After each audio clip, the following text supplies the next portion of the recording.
የመላው ዓለም የሰብአዊ መብት ተሟጋችን ያንቀጠቀጠ ሰብአዊነት በቁሙ የሞተበትና ህሊና በጥልቅ የሚያደማ እጅግ ሰቅጣጭ ዜና ለሰው ልጅ ነፍስ ቅንጣት ታክል ቦታ በማይሰጥ ፍትህና ርህራሄ ሙሉ በሙሉ በጠፋበት ጨካኝ ስርዓት ውስጥ ሳውዲ አረቢያ ምንም አይነት የይግባኝ ዕድል ባልተሰጠበት አስፈሪ የፍርድ ሂደት በአጠቃላይ 345 ሰዎችን በሞት ቅጣት ገድላለች።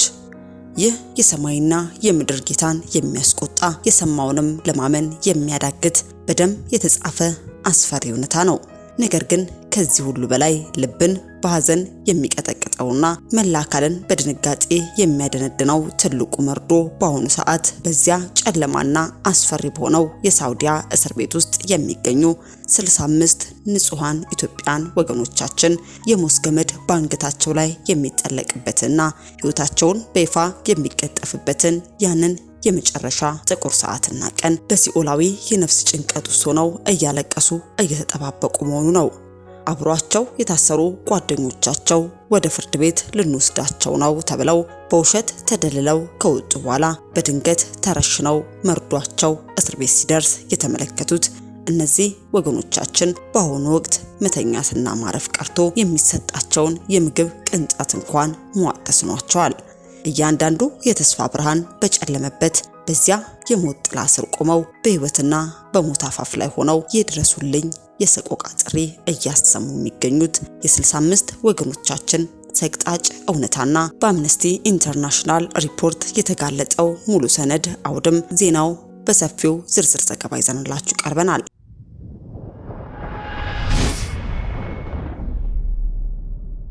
ለቻናሉ አዲስ ሆናችሁ ሰብስክራይብ በማድረግ ቤተሰብ ይሁኑ። የምንለቃቸውን ዜና በቶሎ እንዲደርሱትም የደወል ምልክቱን ይጫኑ። ቪዲዮውን ላይክ በማድረግ የሚጀምሩ። ወደ መረጃው አለፍን።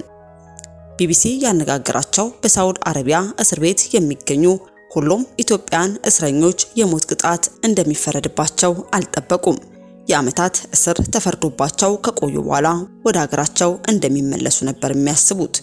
ጓደኞቻቸው ላይ የሞት ቅጣት ከተፈጸመ በኋላ ግን ተመሳሳይ ፍርድ የተላለፈባቸው ኢትዮጵያን መተኛትና የአእምሮ እረፍት ማግኘትም አልቻሉም። የሚሰጠንን ምግብ እንኳን መብላት አልቻልንም ይላሉ። ቤተሰቦቼ ከሞትኩ በኋላ መርዶ ቢነገራችሁ ይሻላል። በሳውዲ እስር ቤቶች የሞት ቅጣት የሚጠባበቁት ኢትዮጵያን። ክብሮም ወደ ስደት ሲሄድ ገና የ16 ዓመት ታዳጊ የ8ኛ ክፍል ተማሪ ነበር። ከሀገሩ ለመሰደድ የተገደደውም በህወሓትና በፌዴራል መንግስት መካከል የተቀሰቀሰውን ጦርነት ሸሽቶም ነው። በ2013 ከትግራይ ምስራቃዊ ዞን እገላ ከምትባል ወረዳ ትምህርቱን አቋርጦ ወደ ስደት አቀና። በትግራይ የሚኖረው ያጎቱ ልጅ መብራቶም አለመ የመን ውስጥ ጥቂት ወራትን አሳልፎ ወደ ሳውዲ አረቢያ ሲደርስ ብዙም ሳይቆይ ተያዘ። በወቅቱ ቤተሰቡ ከየመን ወደ ሳውዲ አረቢያ እየተሻገረ እንደሆነ የሚገልጹ መልእክቶችም ይደርሳቸው ነበር። በሳውዲ አረቢያ በሚገኙ ዘመዶች አማካይነት ነበር ስላለበት ሁኔታ መረጃ የሚደርሳቸው። የመን ውስጥ እያለ ወደ ሳውዲ አረቢያ ሲደርስ እደውላለሁ ብሎ የነበረ ቢሆንም ከዛ በኋላ ግን ድምፁ ጠፋ። ረጅም ጊዜ ከጠበቁ በኋላ እንደታሰረም ሰሙ። ከታሰረ ከ3 ዓመታት በላይም አልፎትም ነበር። እስር ቤት ሆኖ በተለይ ስለ ቤተሰቡ ደህንነት ይጠይቅ ነበር። በተለይ ታላቅ ወንድሙ እርሱን ተከትሎ ወደ ስደት አምርቶ የመን ከገባ በኋላ እስር ቤት ሆኖ ስለሱ ይጨነቅ ነበር ሲል የአክስቱ ልጅ ተስፋይ ከሳውዲ አረቢያ ለቢቢሲም ተናግሯል። ወንድሙ ወደ የመን ሲገባ ክብሮም በእስር ቤት 2 ዓመታት አሳልፎ ነበር። ስደተኞች ወደ ሳውዲ አረቢያ ለመሻገር በሚሰባሰቡበት ቦታ ወንድሙ በየመን ታጣቂዎችም ተገድሏል። ክብሮም የወንድሙን ሞት በእስር ቤት ሲሰማ ጭንቀቱ በመራር ሐዘንና ቁጭት ተተካ። ከባዱ መርዶ ክብሮም በሳውዲ አረቢያ ከሚገኘው ያጎቱ ልጅ ጋር ሲደዋወል አሁን እዚያ ለ3 ዓመታት ስለቆየ ሊፈቱን ይችላሉ፣ ቢያቆዩንም ራሱ ለ1 ዓመት ነው በማለትም በተስፋ ይናገር ነበር። የሞት ፍርድ እንደተፈረደበት የነገራቸው በሳውዲ አረቢያ ውስጥ ለነበሩ አንዳንድ ጓደኞቹና እስር ቤት ውስጥ ላሉ ብቻ ነበር። ለቤተሰቦቹ ግን እንዳይጨናነቁ በማሰብ የእስር ጊዜውን ጨርሶ እንደሚፈታ ነበር የሚነግራቸው። ተይዞ ሲታሰር እዚያ አገር ውስጥ ወላጆቹና ዘመዶቹን አናገኘውም። ነገር ግን በሳውዲ አረቢያ ካሉ ሌሎች ዘመዶቻችን ጋር ይገናኝ ነበር። ስንጠይቃቸው እያገኘነው ነው፣ ይለቀቃል፣ ይሉን ነበር ይላል ያጎቱ ልጅ መብራቶም። የሞት ፍርድ ከመፈጸሙ ከ2 ሳምንታት በፊት ሳውዲ አረቢያ ወደሚገኘው የአክስቱ ልጅ ተስፋዬ ደውሎም ለመጨረሻ ጊዜ ተነጋገሩ። ሁልጊዜ እንደሚለው ባጭሩ ደህና ነኝ ካለ በኋላ እሱን ተከትለው ወደ ሳውዲ አረቢያ ስለገቡት ሌሎች ታናናሽ ወንድሞች ሁኔታ መጠየቅ ጀመረ። ያኔ በስልክ አደራ ተባበራቸው፣ ተከታተላቸው፣ ስራ እንዲያገኙ አግዛቸው እንዳለም ተስፋም ይገልጻል። በተገደለበት ቀን ዋዜማ እዚህ ሳውዲ አረቢያ ወደሚገኘው ሌላ ያጎቱ ልጅ ጋር ደውሎም ነበር። እየተጣደፈ ስለ ደህንነታቸው ብቻ ነበር የጠየቀው የሚለው ተስፋዬም ብዙም ሳያወሩ ስልኩን እንደዘጋው ለቢቢሲ ተናግሯል። በማግስቱ ከሰዓት በኋላ በእስር ቤት ውስጥ የነበሩ ሌሎች እስረኞች ወደ ተስፋዬ ደወሉ። አሳዛኙን መርዶም ነገሯቸው። ፍርዱ ስለተፈጸመ ለቤተሰቡ መርዶን ንገራቸው የሚል ለማመን የሚከብድ ነገር አረዷቸው። የሳውዲ አገር ውስጥ ጉዳይ ሚኒስትር በአሲር ዞን ውስጥ 3 ኢትዮጵያን በሞት ስለመቀጣታቸው ባወጣው መግለጫ ላይ የሃይማኖት መልእክቶችና የሸሪዓ ሕግን በመጥቀስም የሟቾቹን ስም ይዘረዝራል። ኪዳኔ አንገሶም ወልዳይ፣ ፊልሞን ሀጎስ ገብረ መስቀልና ክብሮም ገብረ ማርያም ገብረ እግዚአብሔር ወደ ሳውዲ አረቢያ አደንዛዥ እጽ በማዘዋወር ተሳትፈዋል የሚለው መግለጫው በምርመራ ውጤት መሰረት ወንጀሉን ፈጽመው እንደተከሰሱም ያመለክታል። በእነርሱ ላይ የቀረበው ክስ ከተረጋገጠ በኋላ ሞት እንደተፈረደባቸውና በሸሪዓ ሕግ መሰረትም ፍርዱ ተፈጻሚ እንዲሆን መወሰኑን በመጥቀስ የሞት ቅጣት ሚያዝያ 13 2018 ዓ.ም በአርሲ ዞን ተፈጻሚ ሆኗል ይላል። ክብሮም ወላጆቹን የሚታዘዝ ቅን ልጅ እንደነበር መብራቱ ይመሰክራል። በሳውዲ አረቢያ የሚገኙ 2 ታናናሾቹና በየመን የተገደለው የበኩር ልጅን ጨምሮ 4ቱም ወንድማማቾች ወደ ስደት አቅንተው 2ቱም በወጡበት የጠበቃቸው ሞት ነበር። በሐዘንና በድንጋጤ የተዋጠችው ገላ ኢትዮጵያ ውስጥ የሚገኙት ወላጆችና ዘመዶችም አንዳቸውም ልጆቻቸው ከመታሰራቸው በስተቀር የሞት ፍርድ እንደተፈረደባቸው አያውቁም። በሳውዲ አረቢያ የሚገኘው ተስፋዬ ወደ ክብሮም ወላጆች እየደወለ ፍርዱ ቀላል ይሆናል፣ የረመዳን ጾም ሲገባ ምሕረት ይደረግላቸዋል ይላቸው ነበር። ነገር ግን ፍርዳቸው ሲፈጸም የሶስቱንም መርዶ በትግራይ ወደምትገኘው እገላ ወረዳ ደረሰ። እንዳጋጣሚ ሆኖ 3ቱም ከዚያች ወረዳ የወጡ ናቸው። ወደ ሳውዲ አረቢያ የተሰደዱት ጊዜ የተለያየም ነው። መርዶ በተሰማበት ጊዜ በእገላ ከፍተኛ ድንጋጤና ሐዘን ተፈጠረ። ምክንያቱም ከአካባቢው ወደ ሳውዲ አረቢያ የተሰደዱ ብዙ ወጣቶች አሉ። በተነገረን መሰረት ወደ ፍርድ ቤት ልንወስዳቸው ነው በሚል ነው ከእስር ቤት አውጥተው የገደሏቸው ይላል መብራቶም። ሂዩማን ራይትስ ዎችም ሚያዝያ 20 ቀን ባወጣው መግለጫ በካሚስ ሙሻይት ስለተያዙትና ስለተፈረደባቸው 3 ሰዎችም መረጃ ያላቸው ምንጮችን ቃለ መጠይቅ እንዳደረገም አመልክቷል። ምንጮቹ እንደገለጹት ሚያዝያ 13 2018 ዓ.ም የሳውዲ እስር ቤት ጠባቂዎች 3 እስረኞችን ጠርተው ወሰዷቸው። ያኔ ተለይተው ሲወስዳቸው ወደ ፍርድ ቤት እንደሚሄዱ ነበር የተነገራቸው።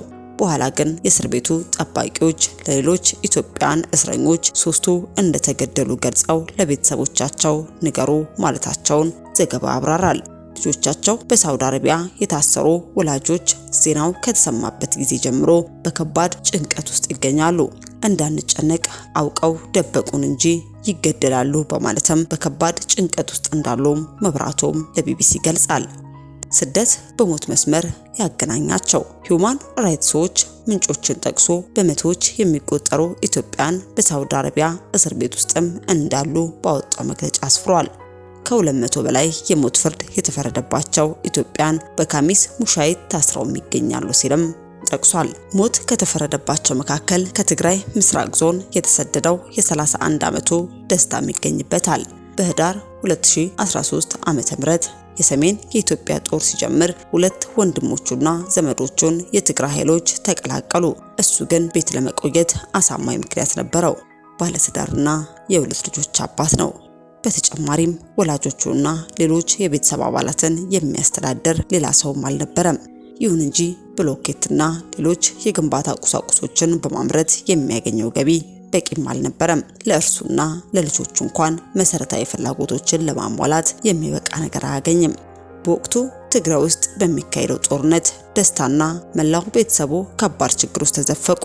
የኤርትራ ወታደሮች ወደ አካባቢው ገብተው ሰዎችን ሲያሰቃዩና ሲገድሉ ይመለከት እንደነበር ይናገራል። ይህ ከሌሎች ችግሮቻቸው በተጨማሪ ለደስታ እንቅልፍ የሚያሳጣና የሚያስጨንቅ ነበር።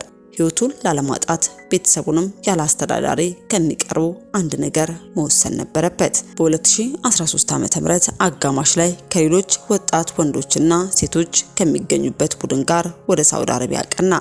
ለ40 ቀናትም ጥም፣ ረሃብ፣ ድካም፣ ህመምና በህይወታቸው ውስጥ እጅግ የከፋውን ስቃይ ከተጋፈጡ በኋላ የመን ደረሱ። የ24 ዓመቱ ሀብቶምም ሁኔታው ተመሳሳይ ነው።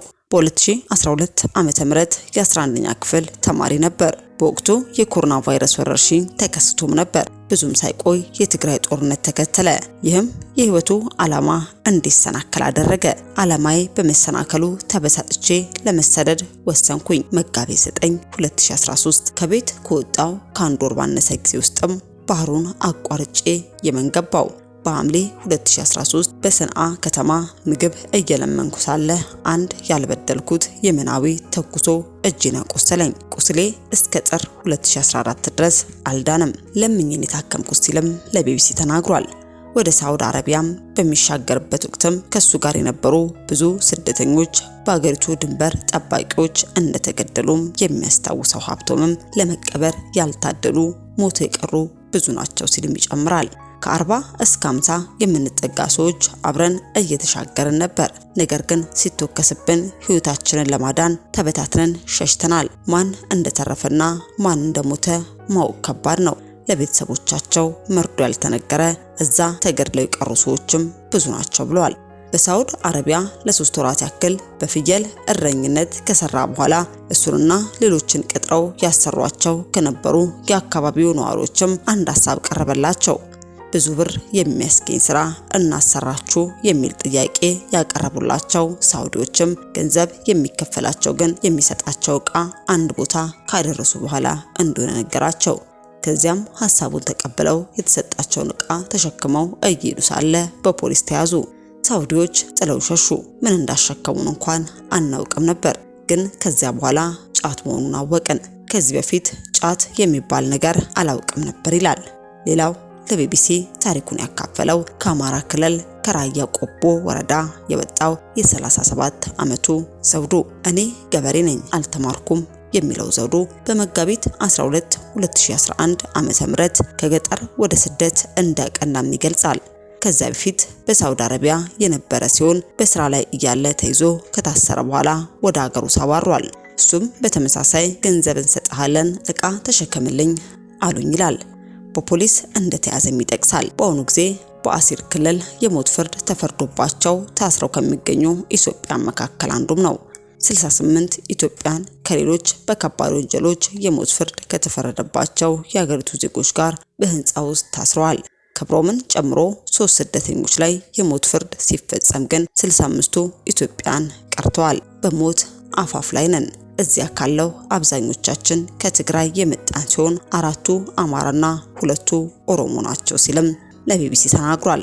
ከኛ በፊት የታሰሩት እስር ብቻ ተፈርዶባቸው ወደ ሀገራቸው ተመልሰዋል። እኛ ግን የሞት ፍርድን የተፈረደብን ሲልም ይጨምራል። ሕክምና ባለማግኘቴ እግሬን አጣው። ደስታ በሚገኝበት ህንጻ ውስጥ የሳውዲ ድንበርን ለማቋረጥ ሲሞክር በጥይት የተመታ ሌላ ኢትዮጵያ ይገኛል። በክላሽ ከተመታ ከተወሰነ ጊዜ በኋላ አንድ እግሩን እንዳጣ ይናገራል። በ2016 ከሀገር ወጣው። ከአንድ ዓመት በኋላ ተያዝኩ። እስር ከተፈረደብኝ 1 ዓመት አልፏል። በወቅቱ ሕክምና ማግኘት ባለመቻሌ እግሬ ተቆረጠ ሲልም ለቢቢሲም ገልጿል። ከእስር ቤቱ ለቢቢሲ የደረሰው ቪዲዮ አንድ እግሩን አጥቶ በክራንች ሲራመድም ይታያል። ስደተኛው እንደሱ በሳውዲ የድንበር ጠባቂዎች በተከፈተባቸው ተኩስም እግራቸውን፣ እጃቸውና ሌሎች የአካል ክፍሎቻቸው ላይ ጉዳት የደረሰባቸው ኢትዮጵያን እንዳሉም ይገልጻል። ሞትን ያስከተሉ ፊርማዎች። ቢቢሲ ያነጋገራቸው ሁሉም እስረኞች ሲታሰሩ የሞት ቅጣት እንደሚፈረድባቸው አልጠበቁም። ለዓመታት እስር ቤት ተፈርዶባቸው ከቆዩ በኋላ ወደ ሀገራቸው እንደሚመለሱ ነበር የሚያስቡት። ሲታሰሩ በአረብ የተጻፈ ወረቀት ተሰጥቷቸው በግዳጅ እንዲፈርሙ እንደሚነገራቸው ይጠቅሳሉ። በኋላ ላይ ፍርድ ቤት ሲቀርቡ የፈረሙት ወረቀት እጾችን፣ ሌሎች ህገወጥ ዕቃዎችን ይዘው መገኘታቸውን የሚያመለክት ሆኖ እንደሚያገኙ ተናግረዋል። ክሱን ለመቃወም ወይንም በጠበቃ በኩል ለመከራከር እድል እንዳልተሰጣቸው ተናግረዋል። እንዲሁም የይግባኝ ሂደቱም አልተመቻቸላቸውም። በመጀመሪያ ቀን ዳኛ ፊት ስትቀርብ በዚህ ወንጀል ተከሳል፣ ክሱን ትቀበላለህ ብሎ ይጠይቃል። ለሁለተኛ ጊዜ ስትቀርብ ደግሞ የሞት ፍርድ ይፈረድብሃል። ከዛ በኋላ የምትከራከልበት ወይንም ይግባኝ የምትልበት እድል የለም። ከሶስት ሌሎች ሰዎች ጋር አደንዛዥ እጽ በማዘዋወር የተፈረደበት ደስታም ይህን ይናገራል። በ2013 ዓመተ ምህረት በ19 ዓመቱ ከሀገር የተሰደደው ሀብቶም ከ38 ወራት በላይ እስር አሳልፏል። ስታሰር ወደ ተለያዩ ቦታዎች እየወሰዱ ወረቀቶች ላይ አስፈርመውኛል፣ ግን ቋንቋውን ስለማልችል ምን እንደሚል አልገባኝም ነበር። 3 ጊዜ ዳኛ ፊት ለፍርድ ቀርቤያለሁ። ዳኛ ፊት የሚያቆሙ ለደቂቃዎች ብቻ ነው። ወታደሮቹና ፖሊሶች ይዘውክ ስለሚሄዱ ፈርም ሲሉ መቃወም አትችልም። የግድ መፈረም አለብህ። ለሶስተኛ ጊዜ ፍርድ ቤት ሲቀርብ ብቻ ነው ትግርኛ የሚናገር ሰው አምጥተው እየተባለ ያለውን በትርጉም እንዲነገረን ያደረጉት በማለትም የፍርድ ሂደቱን ያብራራል። በሳውዲ አረቢያ ከአደንዛዥ እጽ ጋር በተያዘ ክስም 3 ኢትዮጵያን የሞት ፍርድ እንደተፈጸመባቸውና ቢያንስ 65ቱ ደግሞ ፍርዳቸው ተፈጻሚ የሚሆንበት ዕለትን እየተጠባበቁ መሆኑን ሂዩማን ራይትስ ዎችም አስታውቋል። ከሞትኩ በኋላ መርዶ መንገር ይሻላል። እነ ክብሮም ላይ የሞት ቅጣት ከተፈጸመ በኋላ ሌሎች የአእምሮ እረፍት ማግኘት አልቻሉም። የሚሰጠንን ምግብ እንኳን መብላት አልቻለም ይላሉ።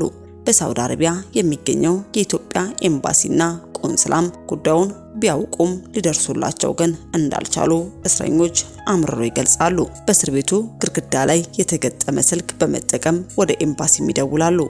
ሲደውሉ ስልኩ ብዙውን ጊዜ እንደማይነሳ፣ ከተነሳም ተስፋ ሰጪ ምላሽ እንደማያገኙ ይገልጻሉ።